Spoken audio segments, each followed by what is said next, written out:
नमस्कार, मैं सृष्टि जैन और आप देख रहे हैं जन टीवी भारतवर्ष।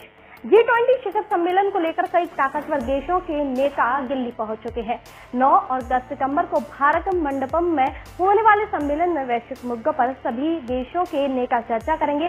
ऐसा पहली बार हुआ है कि दुनिया के सबसे ताकतवर मंचों के मुखिया एक साथ दिल्ली में है और यूएन से लेकर IMF तक, WHO से लेकर वर्ल्ड बैंक तक तमाम वैश्विक संस्थान और भारत के आह्वान पर दिल्ली में मौजूद हैं। वहीं ये पहली बार है कि भारत के आह्वान पर G20 में अफ्रीकन यूनियन को शामिल किया गया है। बता दें क्या है G20 2023 समिति का मोटो।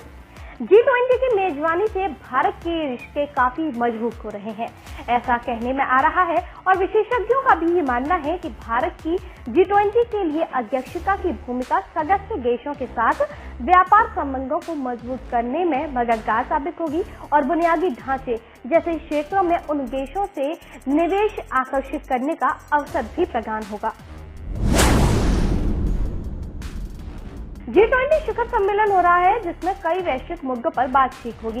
इस दौरान भारत का फोकस क्रिप्टो करेंसी रेगुलेशन, बहुविपक्षीय development bank reform, digital public infrastructure को आगे बढ़ाना, जलवायु वित्तपोषण, संकटग्रस्त देशों के लिए कर्ज राहत फ्रेमवर्क तैयार करना और ग्लोबल वैल्यू चेन में सुधार जैसे मुद्दों पर हो सकता है।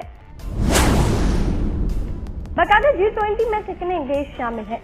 दरअसल G20 जो समिति है इस बार 20 देश इसमें हिस्सा ले रहे हैं। G20 ग्रुप में भारत के अलावा फ्रांस, चीन, Canada, Brazil, Australia, Argentina, America, UK, तुर्की, दक्षिण कोरिया, दक्षिण अफ्रीका, सऊदी अरब, रूस, मैक्सिको, जापान, इटली, इंडोनेशिया और 20 से सदस्य के तौर पर यूरोपीय संघ शामिल है। ग्लोबल इकोनॉमी में करीब 80% से ज्यादा का प्रतिनिधित्व करने वाले G20 की अध्यक्षता करना भारत के लिए एक सबसे बड़ा मौका है। G20 भारत के लिए कई कारणों से महत्वपूर्ण है। पहला कारण प्रतिनिधित्व। दरअसल भारत G20 में शामिल 20 देशों में से एक है जो इसे वैश्विक अर्थव्यवस्था से संबंधित नीतिगत मुद्दों पर चर्चा करने के लिए अंतर्राष्ट्रीय मंच में अपना पक्ष रखने का मौका प्रदान करता है। G20 सम्मेलन भारत को प्रमुख आर्थिक मुद्दों पर अपने दृष्टिकोण और राय साझा करने के साथ ही वैश्विक आर्थिक नीतियों की दिशा तय करने और मुद्दों पर राय देने का अवसर प्रदान करता है।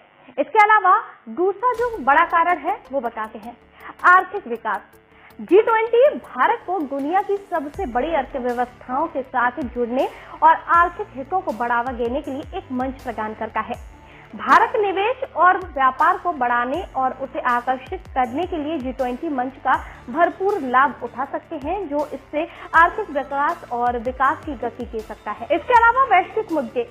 भारत के लिए G20 जलवायु परिवर्तन, गरीबी, असमानताओं जैसे वैश्विक मुद्दों को संबोधित करने के लिए एक महत्वपूर्ण मंच है। भारत इन मुद्दों का समाधान खोजने और सतत व समावेशी आर्थिक विकास को बढ़ावा देने के लिए अन्य G20 देशों के साथ सहयोग कर सकता है। इसके अलावा चौथा और महत्वपूर्ण जो है वो है वित्तीय स्थिरता। G20 समूह भारत के लिए भी प्रासंगिक है क्योंकि ये अंतर्राष्ट्रीय वित्तीय स्थिरता को बढ़ाने में अहम भूमिका निभाता है।